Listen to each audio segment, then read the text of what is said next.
अब अगर मैं आपसे पूछूं आखिरी बार कब था जब आप जमीन से जुड़े थे, आपको सोचना पड़ जाएगा, पता नहीं कब था। यानी कि एक दवाई जो दुनिया के सारे जानवरों को मिल रहा है, वो दवाई से आप वंचित हैं। और जब तक आपके बॉडी में इलेक्ट्रॉन डिफिशियंसी रहेगी, इलेक्ट्रॉन डिफिशियंसी, जब भी कभी बॉडी में कहीं भी पेन होता है, उसका एक मुख्य कारण होता है इलेक्ट्रॉन की कमी। और इलेक्ट्रॉन सिर्फ इस दुनिया में उसका एक ही डोनर है, वो है मदर अर्थ।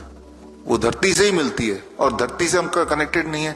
दुनिया की कोई भी दवाई, कितनी भी दवाई ले लें, आप ठीक नहीं हो सकते, बिकॉज जिस चीज की कमी है वो कमी तो सिर्फ धरती पूरी कर सकते हो, धरती के कनेक्शन में आप है नहीं, राइट। तो इसे हम बोलते हैं 0 वोल्ट।